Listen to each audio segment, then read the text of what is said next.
베데스다를 떠나 베데스다로라는 제목으로 여러분과 말씀을 나누려고 합니다. 말장난하는 것 같으시죠? 베데스다란 단어가 반복이 되니까 말장난 아닙니다. 아마 말씀을 듣고 나시면 제가 왜 제목을 이렇게 정했는지를 알게 되실 텐데요.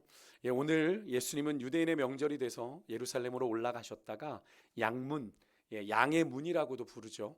양의 문이 되신 예수여라고 우리 찬송가 부르지 않습니까? 그 양문, 제사용 양이 지나가는 그 문 곁에 은혜의 집, 자비의 집이라고 하는 이름을 가진 베데스다라는 못으로 가시게 됩니다. 그러니까 베데스다는 베트, 집을 의미하는 베이트와 헤세드라고 하는 자비, 은혜가 이렇게 합성된 단어거든요. 그래서 이 베데스다는 은혜의 집, 자비의 집이라는 뜻입니다. 2절에 보니까 거기에 행각 5이 있었다라고 하는데 그 안에는 치유를 바라며 연못에서 눈을 떼지 못하는 절박한 처지에 많은 병자들이 모여 있었다라고 성경은 기록합니다. 여기서 행각은요, 여러분들이 쉽게 떠올리신다면 어디 공원에 가면 여러분들 이렇게 지붕이 있고 기둥이 세워져 있는 정자가 있으시죠. 이렇게 길을 가다가 이렇게 잠깐 도보를 하다가 산책을 하다가 잠깐 거기에 엉덩이를 대고 앉아서 그 오가는 바람을 쐬는 그런 정자를 떠올리면 이해가 좀 쉬우실 것 같은데, 그 행각은 그런 겁니다. 사방이 뚫린 채로 비바람을 막아주는 지붕만 있는 구조물이에요. 그것이 이제 행각 5이 그 예루살렘 주변으로 있었습니다. 1860년대 이 베데스다 연못터가 발견이 되었는데요. 2개의 정사각형 연못이 있고 그 주변에 5개의 행각이 있었다고 합니다. 그래서 이 발견이 아주 고고학적으로도 성서 고고학적으로도 상당히 의미 있는 발견이었는데요. 왜냐하면 이 요한복음에 있었던 이 베데스다의 사건이 그냥 꾸며낸 이야기가 아니라 역사적인 일어났던 그 현장을 발견하게 된 것이지 않습니까? 그래서 이 요한복음이 가지고 있는, 이 하나님의 말씀이 가지고 있는 역사적인 실제성을 증명해주는 아주 중요한 자료로 그 발견을 우리가 꼽고 있는데요.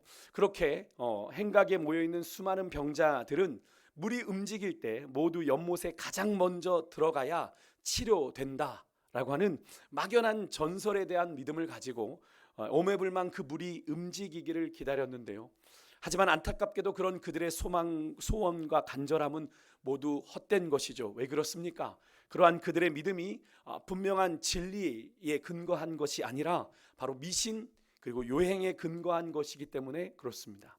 그저 지푸라기라도 잡는 심정으로 품는 막연한 기대인 것이죠. 사실 오늘 본문에도 보면 그 전설을 여러분 소개하는, 여러분의 성경을 한번 보시면 3절 후반부와 4절에 뭐가 쳐져 있습니까? 괄호가 하나 쳐져 있습니다. 그걸 중괄호라고 하죠. 그 쳐 있는데 번호가 있죠. 번호를 따라서 밑으로 쭉 내려가시면 성경 아래에 주석이 달려 있는데 그 주석에는 뭐라고 쓰여 있습니까? 이 괄호 내 구절이 없고 이렇게 되어 있습니다. 그러니까 이 성경이 이제 사본을 통해서 이렇게 번역됐는데 신빙성이 있는 사본들에는 이 3절 후반부의 4절 9절이 없다는 거죠. 그래서 실제로 영어 성경 NIV 영어 성경에는 이 구절이 아예 빠져 있습니다. 어쨌든 당시에 이 베데스다의 연못은요, 그 당시에 솔로몬의 못이라고 하는 물 저장소에서 물을 공급받았습니다. 한꺼번에 많은 물이 공급될 때 물이 심하게 이렇게 움직였다고 하는데요. 여러분 그 장면을 여러분들이 머릿속에 한번 떠올려 보신다면 여러분이 손주들이나 혹은 어린 자녀들 혹은 뭐 청년들은 여러분들이 유스풀 같은 데 가셨을 때 테마공원에 가면 물이 막 이렇게 넘실대는 그런 장면을 한번 떠올려 보신다면 아마 비슷하지 않을까 생각이 됩니다. 그 순간의 물의 움직임을 보고 그 당시에 사람들은 그 현상은 아마 천사가 내려와 일으킨 기적일 거다 라고 생각을 했고요. 그 현상을 통해 사람들이 병을 치료받았다라고 하는 전설을 만들어내게 된 겁니다. 더 드라마틱한 것은 치료 방법이죠. 그렇게 물이 움직일 때 첫 번째로 들어가는 사람만 치료를 받는다, 치유받는다라고 하는 사실에 여기 모인 병자들은요, 그들의 모든 기대를 어디에 걸고 있어요? 거기에 걸고 있습니다. 분명 그들이 모인 베데스다는 제가 서두에 말씀드린 것처럼 자비의 집, 은혜의 집이란 의미답게 아마도 평상시에 이곳에 모여있던, 행각에 모여있던 그곳의 병자들은 아마 서로의 아픔을 이렇게 보듬고 아마 위로하며 그래 많이 힘들지 그렇게 동병상련의 정을 나누었을지 모르겠습니다만, 여러분 물이 움직이면 어떻게 되는 거예요?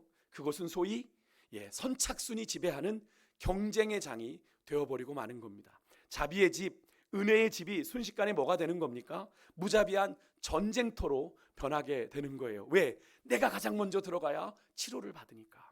다시 말해서 그들이 기대하던 천사가 내려오는 순간에 단 한 명을 위해서 거기에 있는 모든 다른 사람은 뭐가 되어야 되는 거냐면 들러리가 되어야 되는, 그런 전쟁 같은 경쟁의 상소가 바로 베데스다였습니다.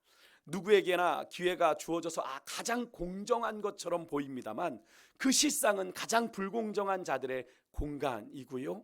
거짓 신화와 전설에 기대어 가짜 희망에 자신의 전부를, 자신의 인생을 거는 자들의 안타까움, 애처로움만이 남아있는 아주 비정한 현장이 베데스다였습니다.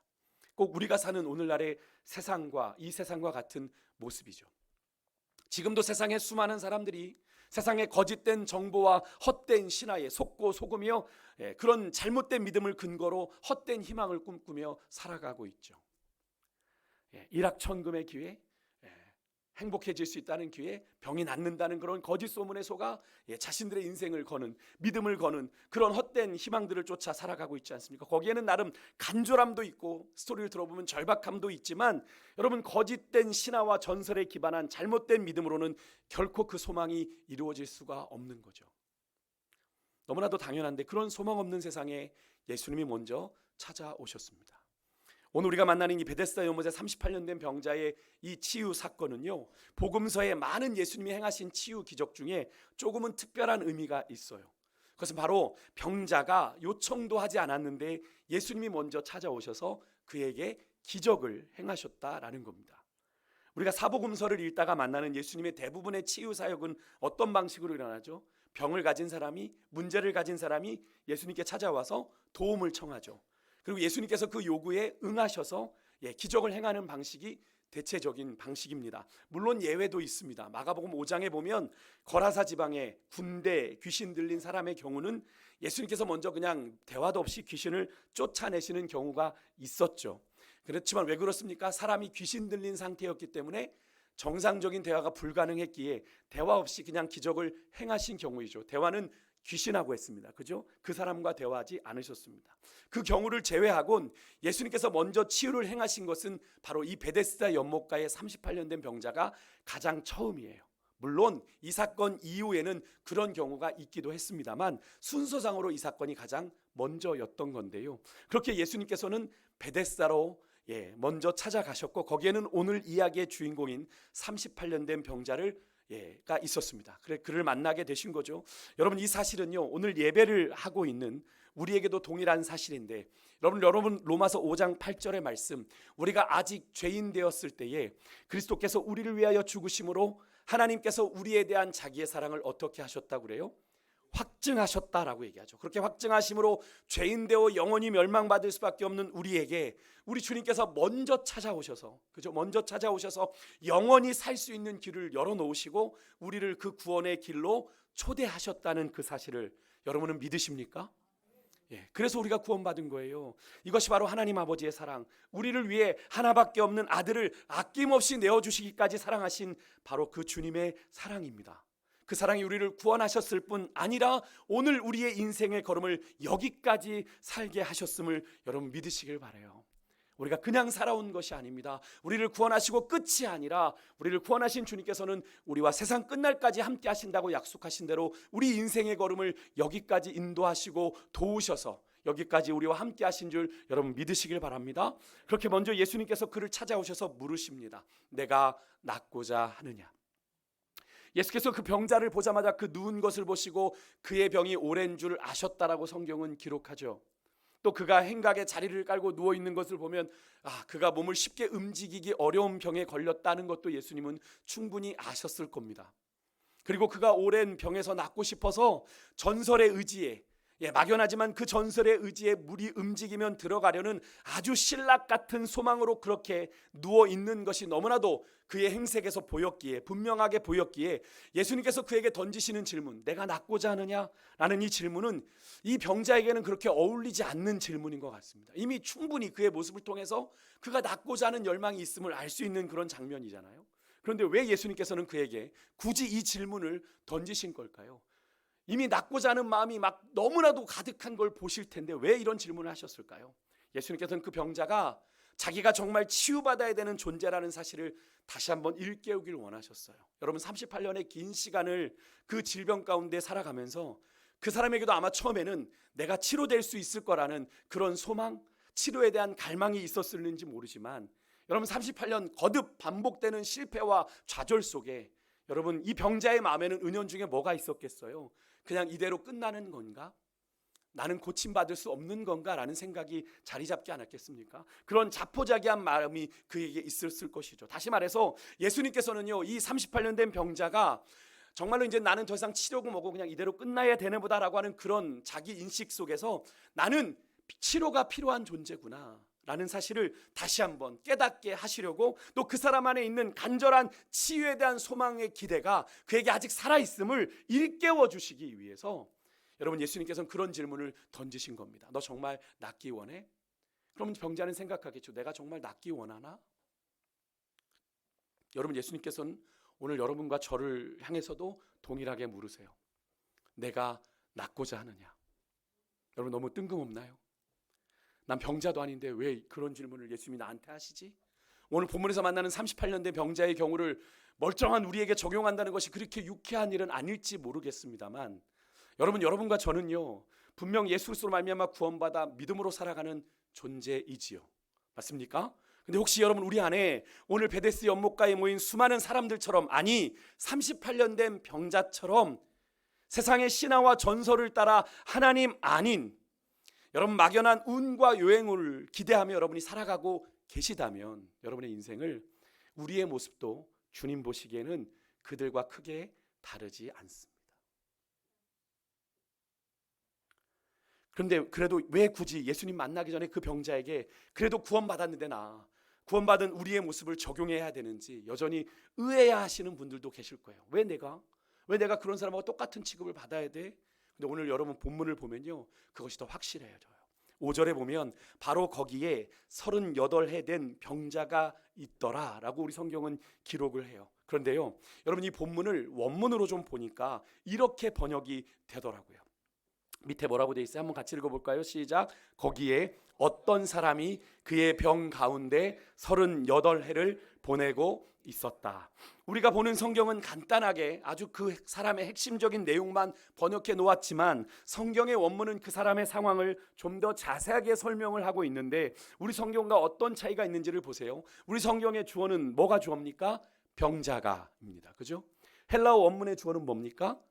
어떤 사람이가 주어입니다.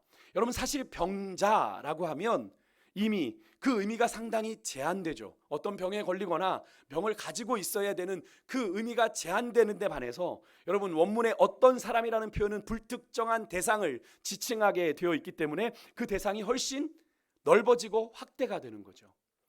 결국 우리 성경을 따라 병자라고 하는 한정된 사실에만 집중하면 이 이야기의 적용 대상이 상당히 제한되어서 우리 멀쩡한 우리와는 전혀 상관없는 이야기처럼 보이지만 여러분 이 문장의 주어를 어떤 사람이라고 본다면 오늘 예수께서 이 베데스다 연못가에서 만난 이 사람의 38년 된 병든 상태가 이 사람만의 문제가 아니라 누구에게나 일어날 수 있는 일이 된다라는 거예요. 그런 관점에서 이 어떤 사람의 이야기가 여러분 오늘 이 말씀을 대하는 여러분과 저의 또 하나의 이야기가 될 수 있다는 건데요. 그 어떤 사람이 그의 병 가운데 38해를 보내고 있었다는 사실, 특별히 여기 목적어가 38해, 그 당시엔 수명이 오늘날과 같지 않았으니까 거의 반평생 아니면 거의 온 평생을 시간을 이 사람이 그 병에 갇혀 무기력하게 그가 살아왔다라는 사실을 언급하면서 우리 가운데 그 누군가 헤어나지 못하고 있는 답답하고 암울한 현실을 우리에게 간접적으로 보여주고 있는 거죠. 육신의 질병으로 인해, 아니 육신만이 아니라 정신과 영혼까지도 철저하게 마비되어 버린, 그래서 겨우 언제일지 모르는 천사로 인한 그의 물의 우연한 움직임에 막연한 삶의 기대를 갖고 살아야 되는 그의 처절한 모습이 여러분 오늘 우리들의 모습은 아닐런지 여러분 이 시간 주님 앞에서 좀 돌아보실 수 있기를 바라요. 우리 삶의 주인은 분명 하나님이시라고 고백해요. 아까 우리 집사님도 그렇게 기도해 주셨어요. 근데 여전히 그렇게 고백하지만 여전히 우리는 우리의 믿음의 한계 속에서 하나님을 가두고 있어요. 제한하며 살아가고 있지는 않은지, 굳이 38년의 시간처럼 오래되지는 않았지만 여전히 내 삶에 끊어버리지 못한 하나님을 향한 불신앙의 모습들, 하나님을 스스로 제한하고 한계 지으며 여전히 머무르고 있는 여러분의 베데스다 연못은 없습니까? 그러다 보니까 늘 믿음의 중심에 나아가지 못하고 믿음의 언저리에서, 아까 우리 집사님 고백해 주셨는데, 믿음의 역사의 주변인으로 겨우 주님을 향한 믿음의 끈을 정말 신락같이 붙잡고 겨우 연명하듯 신앙생활을 해오고 계시지는 않은지, 겉으로는 모르죠. 하지만 여러분의 상태가, 여러분의 내면의 상태가, 여러분의 심령의 상태가 그러하지는 않은지 한번 좀 돌아보실 수 있길 바라요. 하나님의 풍성하심, 하나님의 전능하심, 하나님의 신실하심, 그것을 우리가 너무나도 입술로는 잘 고백하지만 내 안에 스스로 한계 지은 그 믿음의 한계를, 그 믿음의 껍데기를 깨지 못하고 여전히 계신 분은 없으십니까? 혹시 내가 이전보다 좀 달라졌다고, 그것으로 이만하면 됐다고 스스로 만족하며 나도 모르는 사이에 또 하나의 믿음의 한계, 이만하면 이라고 하는 그 믿음의 한계를 설정하고 계시는 분 없으십니까? 여러분, 우리의 믿음은요, 베드로 사도도 이야기했고 사도 바울도 얘기한 것처럼 그리스도를 아는 지식에서 그리스도에게까지 자라가야 하는, 그래서 주님 다시 오실 때까지는 절대로 끝나지 않는 여러분 순례의 여정이에요. 우리가 걸어가야 되는 믿음의 길은요, 절대로 우리가 주님 다시 오실 때까지 우리 믿음에 이만하면 됐다가 없고요, 결승점이 없어요. 우리는 중단 없이 전진하고 전진해야 되는 사람들이에요. 우리가 자주 빠지는 영적인 실수가 조금 신앙의 연륜이 깊어지면 이만하면 됐지라고 생각하는 생각이에요. 아, 이만하면 충분하지 않아. 여러분, 오늘 제가 이 말씀을 묵상하고 준비하면서 오늘의 이야기가 충분히 여러분과 저의 이야기일 수 있다는 생각을 지울 수가 없었는데요, 38년째 자신의 한계 속에 갇혀 그 문제를 뛰어넘어 역사하실 살아계신 주님을 온전히 바라보지도 인식하지도 못하는 오늘 본문 속의 그 사람처럼 우리도 그렇게 믿는다고 하지만 하나님의 일하심 제대로 바라보지도 못하고 누리지도 못하고 살아가고 있지는 않은지, 여러분, 우리의 모습을 한번 돌아보실 수 있길 바라요. 오늘 본문으로 다시 돌아가서요, 예수님께서 그렇게 오랜 병으로 고통당하던 그에게 오셔서 물으셨습니다. 아까 뭐라고 물었다고 그랬죠? 아주 단도직입적으로 내가 낫고자 하느냐. 한번 따라해 보시겠어요? 내가 낫고자 하느냐. 아주 원초적인 그의 필요를 돌직구처럼 얘기하셨죠. 아주 대답하기 쉽게 yes or no, 그렇습니다, 아닙니다로 대답하면 되는데 그가 뭐라고 대답하고 있어요? 우리 7절 말씀 한번 같이 한번 읽어보겠습니다. 같이 읽겠습니다. 시작. 병자가 대답하되 주여 내가 가는 동안에 사람이 먼저 내려가나이다. 아멘. 뭐라고 그래요? 예수님께서 병을 고쳐주시기 위해서 그 사람에게 다가가셔서 너 낫고 싶어? 라고 물으셨어요. 예, 주님 낫고 싶습니다 얘기하면 되는데 이 병자의 대답은 예수님의 의도를 완전히 벗어난 대답이죠. 본질에서 벗어난 답변입니다. 네, 아니요로 대답해야 될 예수님의 그 질문에 그는 자신이 왜 고침을 받지 못하고 있는지 이유를 늘어놓는 건데요, 거기다가 자신의 생각 속에 있는 유일한 인생의 해답 뭐예요? 자신이 고침받을 수 있는 유일한 해답은 뭡니까? 누군가가 자신을 물에 넣어줄 사람만 있으면 내가 고침을 받을 건데 라고 하는 그런 미신, 전설에 대한 막연한 기대 속에 주님의 의도와는 전혀 맞지 않는 대답을 이 사람이 예수님께 지금 하고 있는 거예요. 이런 원망 섞인, 상당히 원망이 섞여 있죠. 누군가 나를 넣어주지 않았습니다. 원망이 가득해요. 그 대답을 38년의 이 대답이 38년의 그 긴 시간 동안 그의 인생을 나름 의미 있게 지탱해 준 인생의, 정말 인생의 핑계, 인생의 이유일 것 같습니다만 그것은 어디까지나 잘못된 믿음에 근거한 거죠. 인간은요, 여러분, 이렇게 자신의 문제에 대해서 틀린 답을 가지고 있으면서도 그것이 틀린지도 모른 채 고집스럽게 살아갑니다. 그래서 오늘 본문의 병자처럼요, 오랜 시간이 지났는데도 그 문제를 근본적으로 해결하지 못하는 거예요. 여러분과 저는 예외일까요? 혹시 여러분과 저에게 이런 모습이 분명히 있어요. 우리 주님이 그 문제를 해결해 주셨겠다고 우리 인생에 먼저 찾아오셨는데, 그리고 내가 낫고자 하느냐 물어보시는데 여전히 내 이해와 경험 속에 내린 그 판단, 그 결정, 그 선택이 그것만이 전부라고 생각하며 그 인생의 문제를 여전히 내가 끌어안은 채 살아가고 계시지 않습니까? 오늘 예수님께서 그에게 내가 낫고자 하느냐 물으신 것은요, 예수님께서 그를 고치시겠다는 이야기예요. 그를 고치시겠다는 이야기예요. 이 사실은 우리에게도 동일한 거 아닙니까? 그럼에도 불구하고 여전히 여러분 내 불신앙과 아집으로 우리 주님이 부르시는 참된 안식, 참된 구원의 자리로 초청을 하시는 그것을 듣지 못하고 깨닫지 못한 채 여러분 누구를 탓하고 원망한 채 그렇게 살아가고 계시는 분 없으십니까? 누구 때문이야? 누구 때문이야? 내가 이 모양 이 꼴로 사는 거. 사랑하는 성도들, 오늘 본문을 보세요. 예수님께서는 그런 거짓된 세상의 전설과 신화에 헛된 기대와 소망을 품고 저 절망의 끝자락에 서 있는 그를 예수님은 말씀으로 고치셨어요. 왜 고치셨을까요? 저는 여기서 질문이 생기더라고요. 우리가 이런 역사가 일어나려면 뭐가 있어야 돼요? 뭔가 믿음에 대한 고백이 있어야 되잖아요. 내가 믿습니다. 뭐 이런 고백이 있어야 되는데 우리가 기대하는 믿음의 고백도 없는 그를, 전혀 엉뚱한 동문서답을 하고 있는 그를 왜 예수님이 고치셨을까요? 한 가지입니다. 그를 불쌍히 여기신 거예요. 그를 불쌍히 여기신 거예요.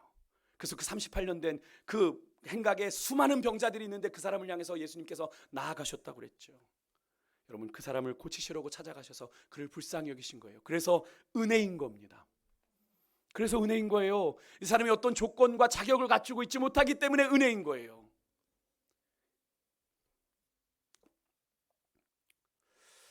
그리고 그를 예수님께서 어떻게 고치셨습니까? 그가 바라고 기대한 대로 그를 물에 넣어주셨나요? 예수님께서 힘이 좋으셔가지고 그를 들어 베데스다 연못에 던져주셨나요? 아니죠. 말씀으로. 무엇을 의미합니까? 하나님의 방법으로. 하나님의 방법으로 그를 고쳐주셨습니다. 그렇게 그에게 절망의 장소요, 무정하고 무자비한 장소였던 그 베데스다가 정말 그 이름에 걸맞는 뭐가 됐어요? 은혜의 집이 되고 자비의 집이 될 수 있었던 건 전적으로 누구의 은혜예요? 우리 주님의 은혜요, 긍휼하심 때문인 거죠. 혹시 오늘 이 자리에 아직도 여러분 살아계신 우리 주님에 대한 확실한 믿음이 없어서 갈팡질팡 흔들리면서 막연한 세상의 신화와 전설의 기대를 품은 채 여러분의 삶의 베데스다를 기웃거리는 분 혹시 계십니까? 여러분 요즘도 점집에 권사님, 장로님, 집사님 많이 찾아온대요. 여러분 그 모습이 오늘 이 베데스다 연못가에 모인 이 병자와 같은 모습 아닙니까? 그것만이 내 인생의 정답이라고 고집하며 아직도 여러분 은혜의 언저리만 기웃거리고 거닐는 그런 분 혹시 계시지 않습니까? 오늘 그 절망의 베데스다를 여러분 과감하게 떠나시기를 저는 축복합니다. 오늘 예수님 말씀하시잖아요. 8절에 일어나 내 자리를 들고 걸어가라. 무슨 말씀이에요? 여기서 일어나라는 건요, 그냥 스탠드업이 아니에요. 그냥 앉았던 자리에서 일어나는 게 아니에요. 예수님께서 죽음에서 부활하신 것을 말할 때 사용했던 단어입니다.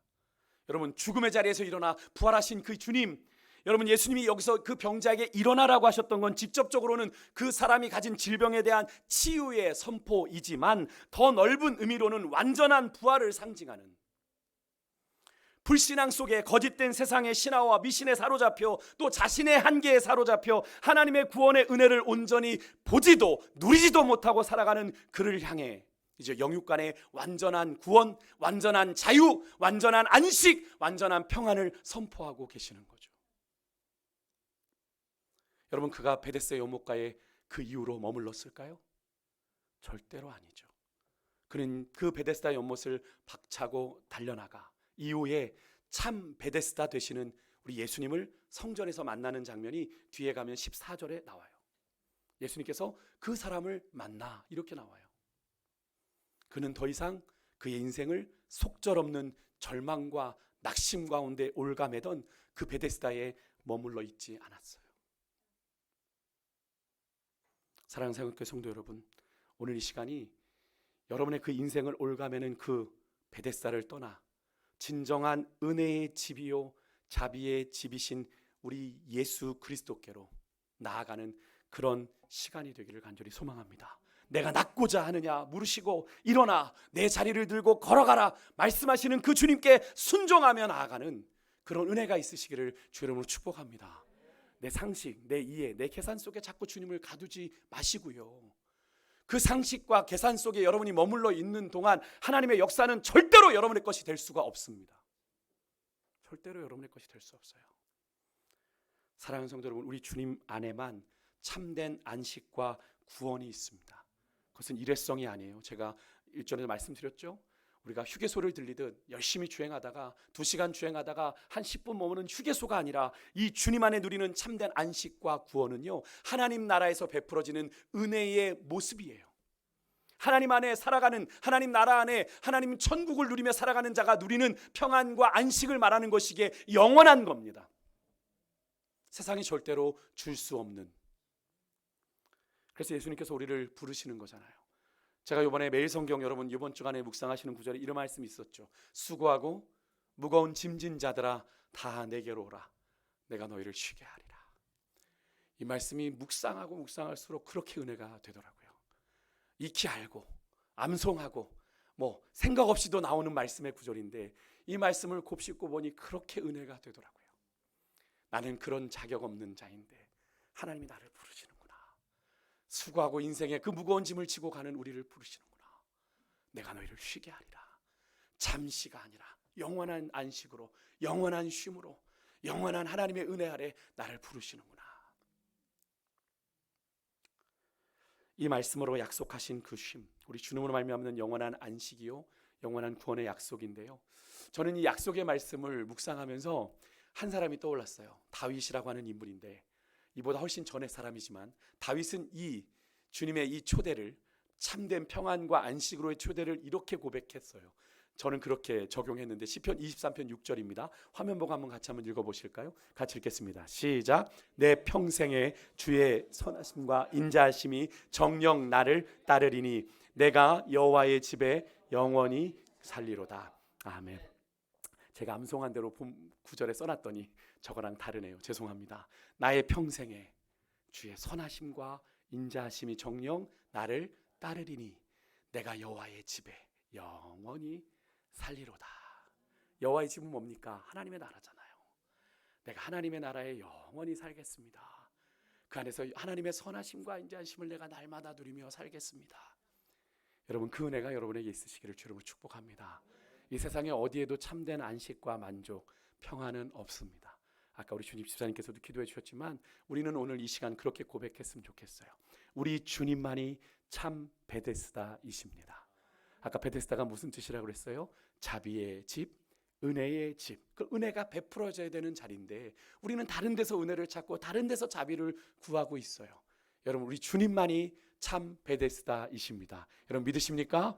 한번 같이 고백해 볼까? 우리 주님만이 참 베데스다이십니다. 이 놀라운 믿음의 고백이 여러분과 저의 평생의 믿음의 고백 되시기를 주의 이름으로 축원합니다. 우리 같이 찬양하며